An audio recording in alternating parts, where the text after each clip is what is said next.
Welcome to week 13 of the NAIA Men's Volleyball Preview Show. I am joined here by Chad Hansen, the head men's volleyball coach at Dordt University. Thanks for coming, Chad. Thanks for having me, Jared. It's great to be with you.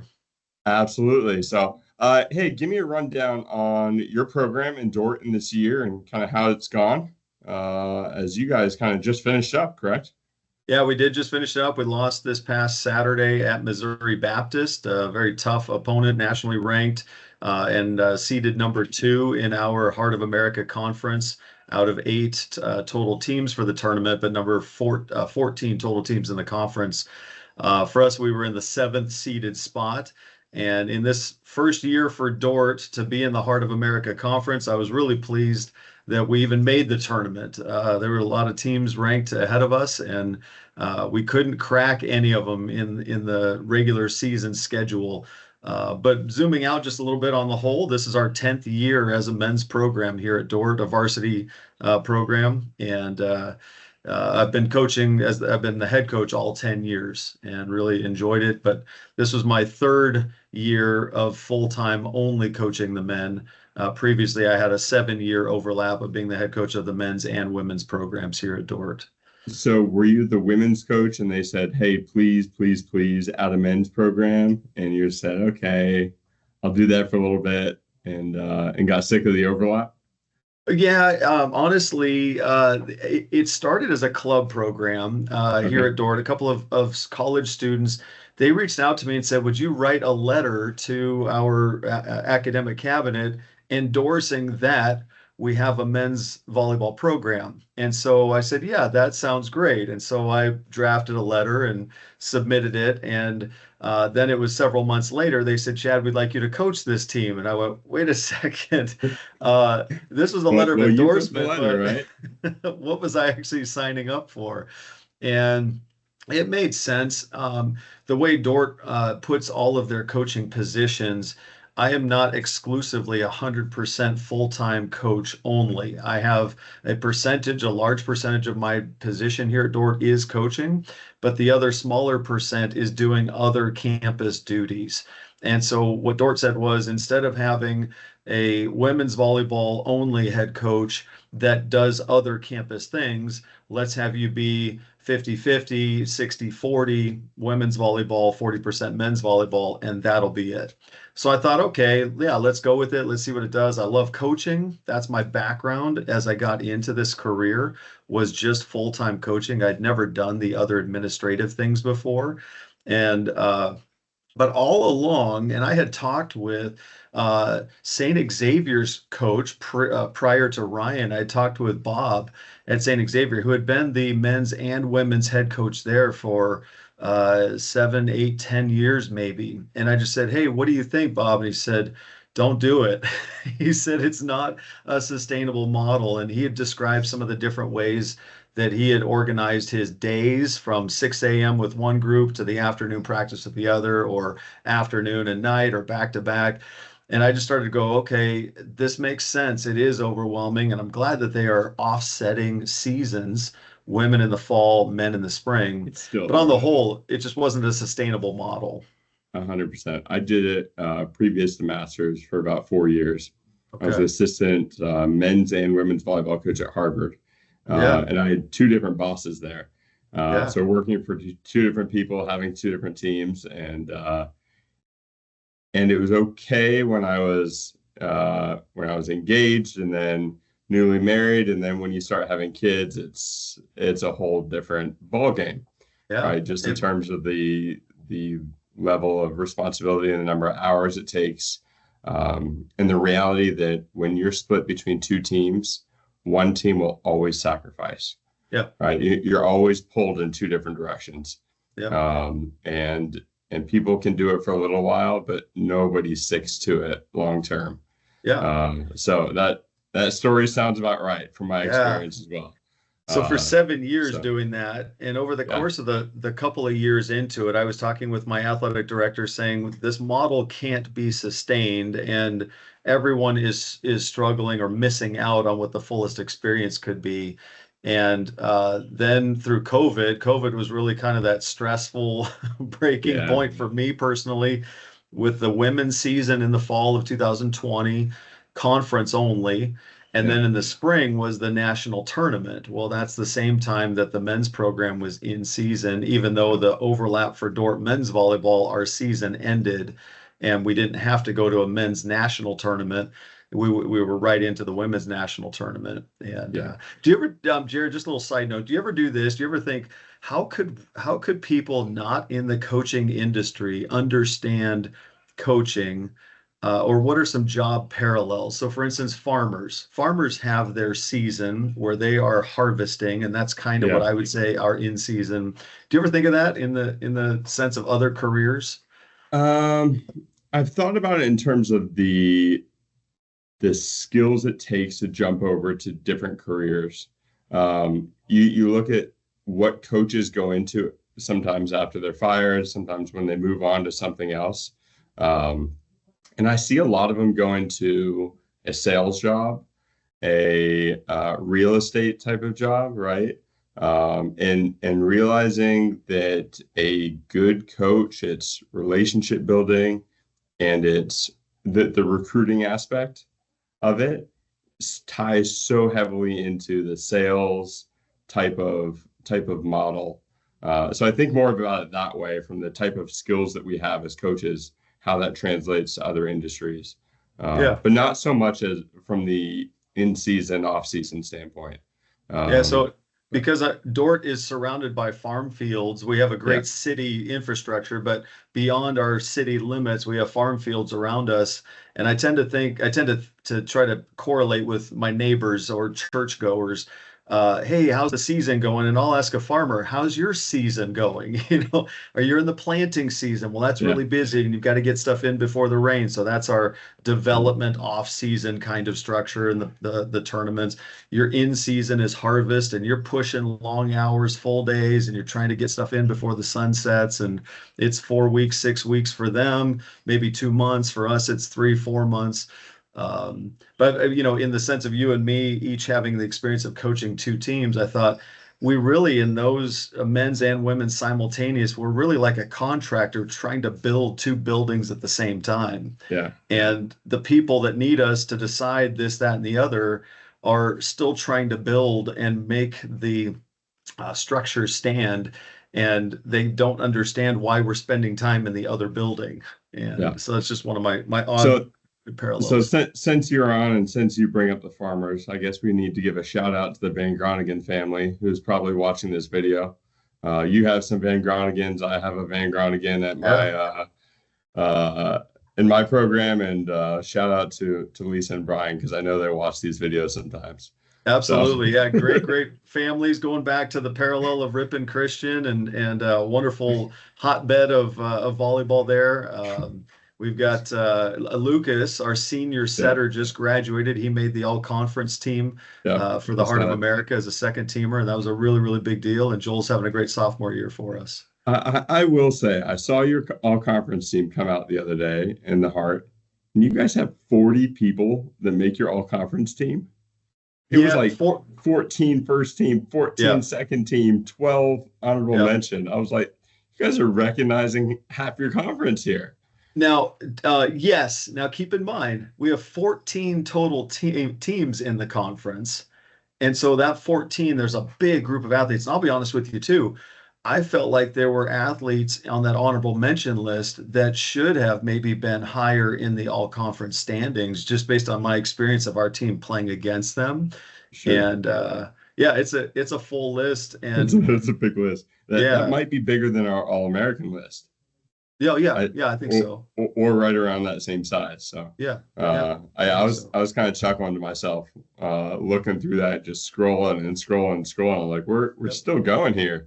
But that's why we have a list. That's why we have that list so long, Jared, so that you keep scrolling and looking at all the names. So thanks for doing that. You're validating it. You guys tricked me into it. For sure. If you had cut it off and said, I only saw 14 names, you'd be like, okay, we need to rethink the strategy. No, I mean, you tricked me into it, but I'm one of the few that will actually read through all of them and study that. Yes, you are. Yes, you are. All right, let's jump in. Since we're kind of in conference tournament week here, let's talk about and kind of educate everyone watching here what's going on across the country regarding conference tournaments, everything that we know. I know as I was making this list yesterday, there's a couple conferences that I couldn't find very much on, and so we'll chat about that even. But let's go through one by one. I'll talk about the CalPAC first, and then you can talk about the GSAC. I'll talk about the CalPAC and GSAC. You can talk about the Heart because you're very familiar with what's going on in the Heart. So this past weekend, the CalPAC actually completed their conference tournament. So I think they're the first school in the country to finish that. Almost everyone else has it kind of throughout this week. But UC Merced ended up upsetting Westcliff in the finals 3-1. And so UC Merced has punched their ticket in with an automatic bid to the national tournament. And I think that's at least their first time in a few years that they've made it. Right. It was it was Westcliff last year, then Ben U for a number of years. And so UC Merced has a senior heavy group that will be heading out to nationals for the first time this year. So we'll see them there. And then the GSAC, our semifinals are actually, go ahead. Yes. Yeah, if I can just interrupt with a question, really. UC Merced, this year NAIA, are they part of the NAIA going forward? Yes, they are. Next year, they're going to start making that transition to D2, from what I understand, as a school. So they've been part of the CalPAC this year. The CalPAC has been a lot smaller. I think there are 5 or 6 teams, but they were kind of grandfathered in anyway. They added like SOCA this year, which is a new program. They've had UC Merced, they've had Simpson, they've had Pacific Union, and Westcliff, I think, is their conference right now. I can't think if I'm forgetting one. And any other explanations as to that game? Because Westcliff had the advantage over them through the course of the year. Anything you saw or know that could shed some light on that? I wasn't able to see that personally, but I think it's one of those things, and you'll go into it on the Heart of America group of like, hey, any given night, right? You got to show up and you got to play, and some people might have some good nights, some people might have some bad nights, some people might be going through some things, but that's part of sport and that's part of our game. And so UC Merced just I guess played pretty well. And was able to knock off Westcliff. And Westcliff, I think, beat them twice during the regular season. And so Westcliff was certainly the favorite going into the finals there. But UC Merced pulls that out, and Westcliff will be a team that'll be hoping to be in the conversation for an at-large bid come tournament selection time now. So, and then GSAC. So, reason I'm dressed up, we're shooting this on Monday. Tonight is our GSAC semifinal. We have semifinals and finals with no quarterfinals, so only 4 teams make it. So one plays 4 tonight. We are playing Ottawa University at home, and then Hope International ended up being the 3rd place team. Benedictine Mesa, the 2nd place team. So Hope goes to Ben U, and that Hope actually won their last meeting just a few weeks ago. They split the season series, so that should be a good match as well. Our finals will be hosted at the top seed, whoever wins tonight on Thursday. So we'll be off by the weekend. So give me the rundown hard. I know you guys are through quarterfinals, but still have some games in front.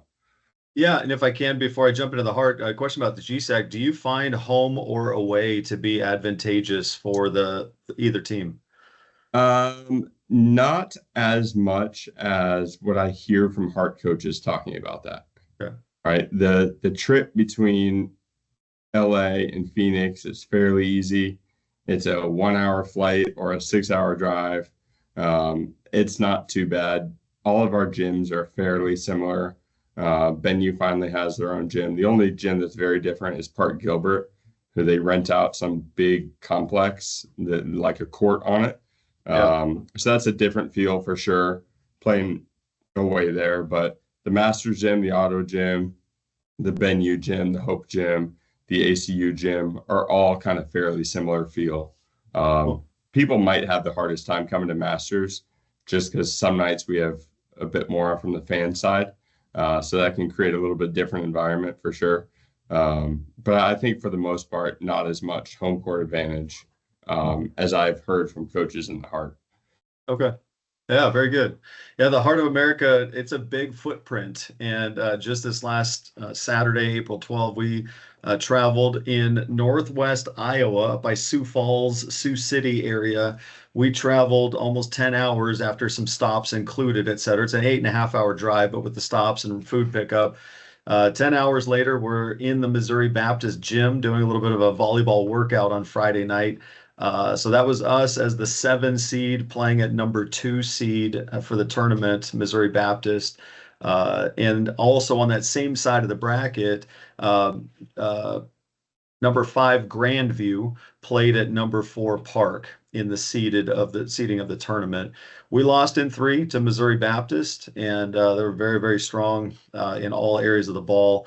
And then Grandview at Park, 5 seed at 4 seed, beat Park in 4 sets. And that was a surprise in many senses because about a week to 2 weeks earlier, Park had beaten Grandview to finish out their regular season of the conference schedule in a one-time matchup. So that's the five wins and the seven. Sorry, I'm on the wrong side of the bracket, but anyways, the on our side of the bracket, Mount Mercy, number 3, beat William Penn, number 6. So Mount Mercy advances as number 3 to play number 2 Missouri Baptist. That'll take place this coming Wednesday, April 16th. On the second side of the bracket now, Missouri Valley, number 1, loses to number 8 Ottawa, and that was in 4 sets. And that's as a conference raider, which I am, and for Tom Young at Missouri Baptist, he and I are in the ratings role for the Heart of America. That is just impressive for Ottawa and painful for Missouri Valley. Yeah. Just crazy. You guys have had a fair bit of that throughout the year with the Heart beating up on each other, though. We're going into postseason here with Missouri Valley being the number 1 seeded team, right, followed by MoBap. Now it's looking like, since MoBap got farther in the tournament, that it would not be surprising to see Missouri Baptist to be the top ranked team from the Heart that makes the national tournament. We'll see who ends up winning the conference tournament and getting that automatic qualifier. Since Missouri Valley's out, I think there's certainly some teams that were helped by that Missouri Valley is not even getting to the finals of the conference tournament. If Missouri Valley, who already has an automatic qualifier from winning the regular season, would have gotten to the finals, the other team would have automatically been in. Right. And so that kind of makes things more interesting, that you got to completely win the tournament, completely win all 3 games for you guys to get that host or the automatic qualifier from winning the conference tournament. And then I'm sure there's going to be, at the very least, other teams in the conversation for an at-large bid as well. And Mount Mercy has, I believe, guaranteed their spot at the national tournament as well, having at least a 650 winning percentage. And they've been even higher than that this year. But being a host team for an at-large or for the national tournament, they will get a host bid at the very least. And so that certainly will make things interesting. It's fun for me as a first-time member of the Heart of America Athletic Conference. It's fun for me to see the depth and strength of our conference and to recognize what that can do on the national scale. Last year at the national tournament, I was able to work on the tournament committee, got to see your team play very high level and competitively all the way into and through the championship match, which was a hard finich, but nonetheless, they're still very respectable. Yeah. But I just wanted to parenthetically, say that I was there, and I think what I really enjoyed about that was I saw a Grandview team last year. What I enjoyed was to see what is the level of play, what are these athletes doing, what are the schemes and strategies that they're implementing. And for St. Xavier and for Georgetown, who ended up winning it, et cetera, the overall caliber of play, the schemes, the strategies, the personnel, and how they're utilized in the lineups. And then when I come into the Heart of America this year as a new Dordt men's volleyball associate member, it was like, okay, this feels like a national tournament kind of caliber that we just keep going up against.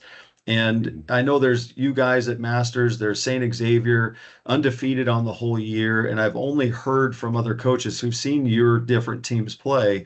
That's another level. And so from a national tournament standpoint, I still believe you guys will do very, very well, but our heart teams are just in that conversation, and they'll be the biters of the heels in many senses, if not, surfacing in victorious ways. Yeah, we've had that for sure the last couple of years, when Menlo was in our conference and when Vanguard was in our conference, right? Yeah. Last couple of years, Ottawa AZ has been a top 10 to top 5 team in the country as well. And so we've had certain years that it's like, yeah, we got 4 teams in the top 6 or 7 that are all pretty dangerous on any given night too. So yeah, completely get that side of things as well. So all right, let's move on to the next conference. We're going to talk about the AAC here.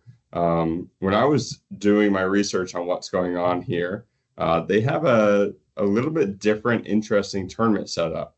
They're playing these games right on the border between Tennessee and Virginia in this athletic complex. I couldn't find to see if there was a certain team that was hosting it, but they're playing all 8 teams in the conference go to that one site, and they play Thursday, Friday, Saturday.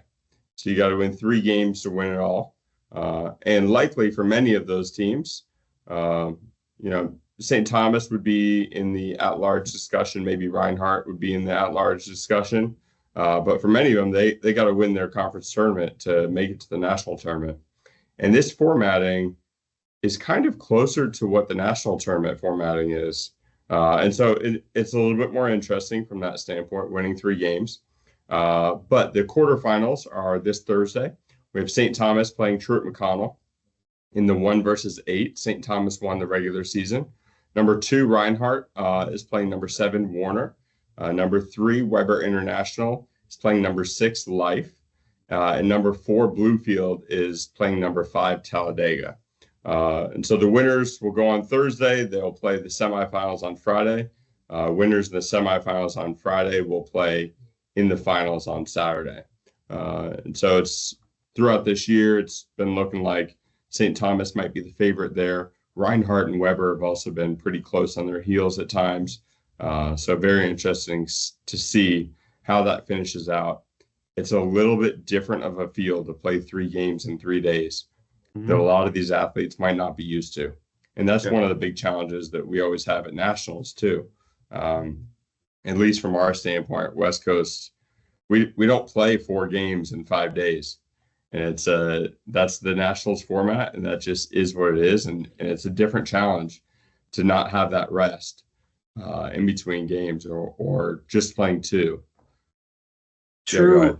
Yeah, true. However, do you think there's value in playing at one facility compared to a spread out schedule where you're traveling, you're back, you're going, you're back, except for the host seed? Yeah. Now we've done that the last couple of years, that the number 1 seed hosted all 4 teams in the GSAC. Across all sports, they actually changed it this year to spread it out to only have the host or the highest seed host and spread it out, because they had situations, and it was more in other sports, that top seed lost. And then that school just really doesn't want to host all these other games of neutral sites. Yep. And so that's the challenge you get into more from the administrative standpoint, that I think a lot of administrators are like, hey, I'd rather go this other direction. I don't necessarily think there's one right and one wrong. They're both a little bit different. Going neutral site can turn a little bit more expensive with more teams traveling, more hotel costs, more travel costs, and that's certainly something that a lot of the NAIA teams are very conscious about with how much money we're spending to operate our programs. Yeah.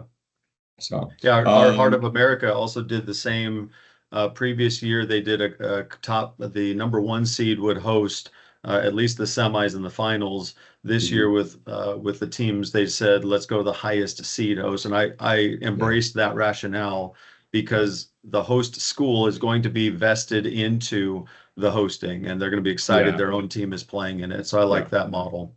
Yeah. All right, Chicagoland Conference. I could not find any schedules up on their website. I've got some info. Some feedback. Info. You run this. So I've got an insider. Dylan Dahl is our head coach, is the head coach at Olivet Nazarene. He was previously my assistant coach here at Dordt for a couple of years. He went on to be the AVCA National Assistant Coach of the Year, and just a great guy. So he's my insider. His team, Olivet Nazarene, they're the number 2 seed.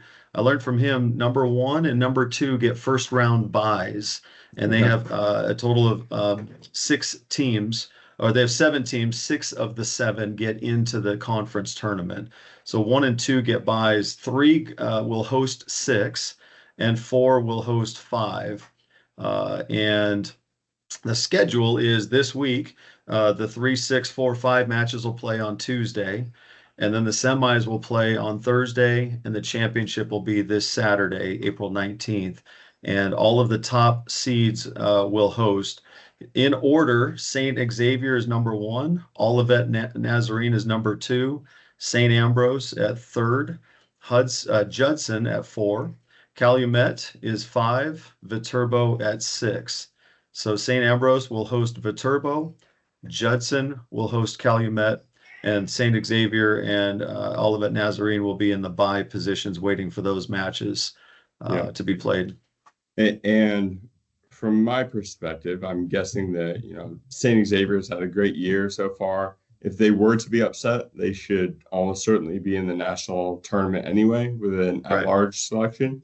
Yeah. Everyone else in that conference is still fighting to try to get into the national championship. Everyone else would kind of be on the outside looking in from the at-large perspective. Yep. And then an interesting too one, much of a hot take. Yeah, for that conference, though, an interesting one is Governor State. Yeah. Where they are not in the conference tournament. They've been in the national ratings picture because they're a brand new added program. And I believe the NAIA executive committee, do you have insight on that? I don't. I'm not sure exactly how that one worked. So they are eligible for postseason play as an at-large, but not through the conference automatic qualifier channels. And they've had some good wins this year, but also some, like a lot of these good wins they've split with, and they've won with, they beat them and lost to them from what I've seen on their schedule. And so they're not quite in that top 10 conversation right now, nationally. Probably on the outside looking in from the at-large selection at this point without a conference tournament to play in. So, all right, last 2 conferences, we got the WAC. They have their quarterfinals on Tuesday. They have the same setup from, it sounds like, from the Chicagoland. Quarterfinals Tuesday is the 4 versus 5 is Indiana Tech versus Bethel. And then the number 3 versus 6 is Lourdes versus Siena Heights. Semifinals will be on Thursday. The winner of that 3-6, the Lourdes versus Siena Heights, will go play Cornerstone. And the winner of the 4-5 Indiana Tech versus Bethel will play Lawrence Tech. And right now, Lourdes is playing pretty well. I think they upset Cornerstone to finish out the regular season last week. Indiana Tech took St. X to 5 earlier this year, lost a pretty close 3 to them last week. And so that one is pretty close. And you really have multiple teams there that could win this tournament, and multiple teams that are also fighting for a spot in the at-large conversation too. And so should be very interesting to see kind of how that works. Yeah, and hearing Lourdes, it sounds like, is really starting to come alive late in the season. That'll be fascinating to hear. Can anybody ripple, cause the waters to tremble a little bit at Lawrence Tech? I don't know. Lawrence Tech has been definitely the front runner. They've got a conference loss, if I'm remembering that right. Or was that a non-conference loss earlier in the year? I know they lost to St. X. I know they have 2 losses. I know they lost to St. X. Here, I can find this in about 5 seconds. They lost to Campbellsville as well. So St. X and Campbellsville are their 2 losses. Campbellsville is an out-of-conference one as well. And so 2 out-of-conference losses, but they swept through conference. And so, yeah, certainly everyone's trying to chase Lawrence Tech at this point. Yeah.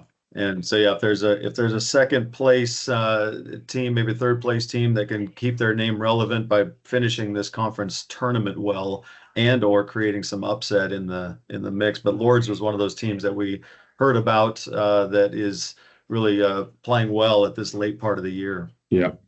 And then we have the River States as the last automatic qualifier for whoever wins this regular seat or this postseason tournament. Their website, it was clear that quarterfinals are Tuesday, semifinals are Thursday. No, semifinals are Friday, finals are Saturday. But it was unclear on exactly how many teams make it into the quarterfinals. Right now, Georgetown is the top seed in that tournament. Campbellsville's number 2, followed by Cumberland, St. Mary's of the Woods, Rio Grande, Oakland City, and Berseca.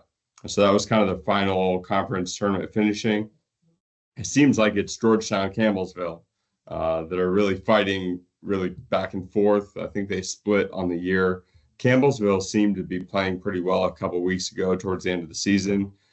They did have that really good win against Lawrence Tech earlier, but I could certainly see that one going either way. And whoever loses that final, certainly going to be a team that's going to be talked about by the at-large selection too, because both those teams have some okay wins on the year as well. Yeah, so that'll be good to see that. I know April 19th, this Saturday, April 19th, will be the final, hopefully the clarity of what the national tournament picture could look like. But for all those who are on the ratings determination, the ARC committees, things may not be clear. They might be clear. It's hard to tell. That's the fun part. That's why you play the games. And so just for context, I think so Saturday, right after that finishes, the ARC committees will meet and they will rank each team. The ARC is the area. What does that stand for? Area committee? Yeah, area ratings committee, I believe. The area ratings committee. And so they rank all the teams in their area. That is one of the criteria that's used by the National Selection Committee. And the National Selection Committee will actually meet next Monday morning. They decide not to meet on Easter. And so they push that back a day. They will meet on Monday. And then I think Tuesday morning next week is when the national tournament bracket will come out and teams will get announced on what the seedings are and which at-large selections actually made the tournament. As I'm sure, just like every year, there's a lot of teams that are right on that bubble, and how things go this next week could certainly determine things for a number of teams. So, all right, let's go one more little conversation piece before we wrap up. You guys mentioned that it's your first year in the heart of America.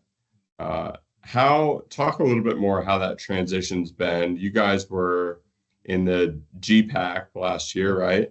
GPAC kind of folded. A lot of those teams joined the Heart, other than Jamestown. And Jamestown was the big challenge in the GPAC last year. But you guys just joined kind of, in general, a stronger conference, but also a really, really big conference. Yeah. Right. And so that's a little bit different for you guys from the travel standpoint. And just the scheduling standpoint, I'm sure must have been very different for you as well. So talk a little bit about kind of how that all went this year for you guys.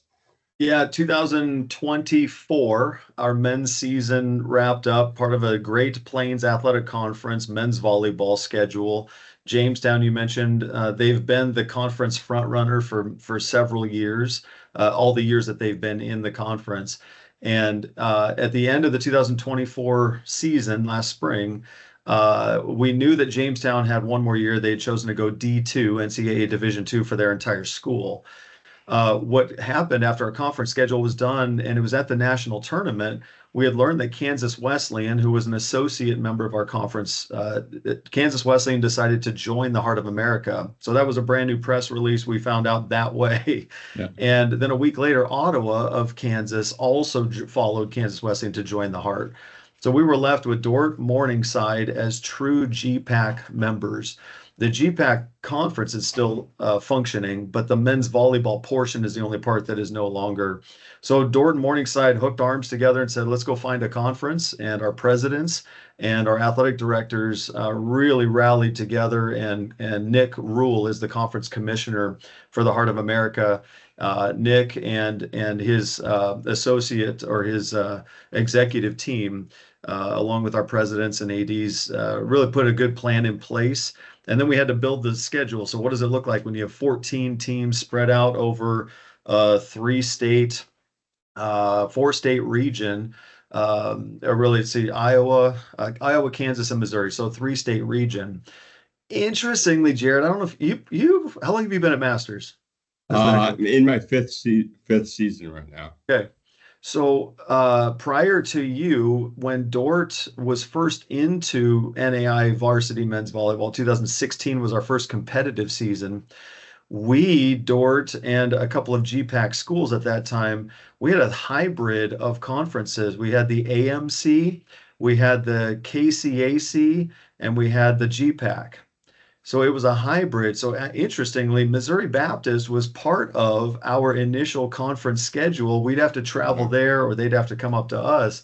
That was like, why are we doing this? But we were glad to be in a conference. So funny that full circle in our 10th year now as a men's program, we are back in the Heart of America. They have joined, Missouri Baptist had joined as an AMC affiliate member to the Heart as well, and that we got paired up with them twice. They came here in the regular season, we go there in the conference tournament, and so we got to experience that 10-hour trip.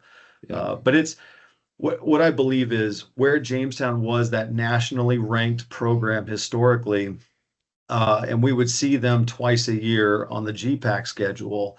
That type of opponent, we in the Heart faced way more often, that caliber of high-level offense, stellar defense, tough serving, very intelligent coaching, schematics, etc. And that's been something that our guys have had to rise to the occasion. And one other part I think you hinted at, or at least alluded to in your question, was just the scheduling of it. So how do you take 14 teams over this 3-state region, and how do you get without overwhelming your schedule, your travel budget? I like what the conference did. They made a North division of 7 of us schools in Iowa and a South division of a different 7, and that's over the Kansas, Missouri side. So we played a double round robin in each division, and then we had a single head-to-head crossover. Only one school hosting that regular season moment this year, and the next year that would flip where the opposing team would host in that one crossover. It got clunky late in the season. We had a potential 3-way tie for 3rd place. That did not happen. So the tiebreakers really came out clean. But what we realized is we need to clean up the language of our tiebreakers. Because what do you do with an imbalanced schedule to figure that out? And those were, between the travel and all of that, but it's a great group of coaches. I think they're highly respected across the country, and they've been running high-level programs for a number of years. So it's a joy to be a part of it, and yet it's hard. I'm not advocating for this, but one way to do it, if you look at what the West Coast is doing on the NCAA D1 side of things with the MPSF, they did an unbalanced schedule this year. And it got a lot of pushback, in my opinion, rightfully so. And they went unbalanced from the standpoint of the D1s and the D2s. And they had the D2s play each other a lot, and the D1s play each other a lot. And much less crossover between the two. So Vanguard played Concordia Irvine 4 times, and Vanguard played Menlo 4 times, and Concordia Irvine played Menlo 4 times. And I don't think Vanguard even played GCU this year. Oh, right. So it was a very imbalanced schedule from that standpoint. And it was a lot of the D1 coaches that I think a lot of them wanted to try to protect RPI. So they were kind of playing that game from it. But as a result, Menlo is above Stanford and GCU in the rankings right now. Wow. Going into the final season. And they saw that coming and they said, you know how we're going to do postseason? Everyone still makes postseason for them, their conference tournament, but they are seeding postseason based on a coach's vote of what they think the rankings are. Really? Yeah, really wild idea. Okay. They said they took the idea that's what some beach teams do, because that's an imbalanced schedule too. But I'm not a big fan of it, but that is what the NCAA MPSF is doing this year. I would not be surprised with the pushback they got from that if they go away from that scheduling next year. But it'll be very interesting to see how that comes out. And they did it for completely different reasonings than just budget or schedule. The one thing that I think, I don't know if it hurt, but it certainly didn't help the Heart this year. Since you guys played so many Heart games, there weren't as many opportunities for some of the better Heart teams to play the crossover matches with other conferences, right? Historically, that is how we've compared some of the West Coast teams and the Midwest teams and some of those other comparisons. And you look at Missouri Valley's schedule, Grandview's schedule, Park's schedule. There might be a couple like crossover interesting conference matches this year, but not that many. And so I don't know if like the Heart is relying more on reputation than previous years, right? And they do have the reputation from previous years to keep their top teams top, but it certainly makes things interesting in that conversation for at large. And how do you compare different areas and different regions when there's not as many crossover matches, right? And that could be for good or for bad. I could see that going multiple different ways, but that is the result of having a giant conference, and you're mostly just playing inside that conference. You guys started conference play way earlier than everyone else because you had so many matches to get through in order to finish a complete schedule. So I'm kind of interested to see how that all plays out come the end of the year here. Yeah, you have GSAC history where those other teams no longer in it, but they were in it, and you guys were a top 5, top 10, highly saturated conference, nationally ranked. I've had this conversation with some of our Heart coaches as we've played them home or away, and just said, "Hey, what do you think of our schedule? How are your athletes doing?" And we sort of ponder this from a health and well-being, from a competitive level, from a national level. And I think one of the things we've wrestled with in these conversations, I'll say, I don't want to say as a conference, I don't know, but just in the one-on-one conversations, the density of the competition, playing a Tuesday match and then that same week playing a Friday, Saturday, and then you repeat that. Well, over the course of playing top 10 nationally ranked teams in the Heart of America, that's going to have some physical tear, wear down, if you will. But here's my question for you, Jared. In the GSAC, back to that, your experience there, mid-conference, and spring break kind of is this clunky time block in all of our academic schedules during our men's season. Where do we travel? Do we stay? Do we host? Do we give the guys days off? Would you, Masters from years ago, would you want to play a heavy crossover match during some sort of mid-March type thing?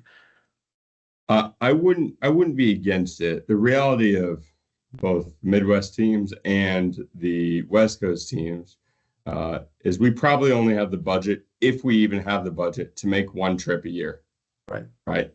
Like one is the number for almost anyone, unless you're forced to and you're Jamestown. Right? Jamestown had to do more just because of their location. And so like we've looked more, if we're going to make a trip, do it like opening weekend, January. And then I find a lot more Midwest teams or some other teams are more looking to come out West Coast during spring break time.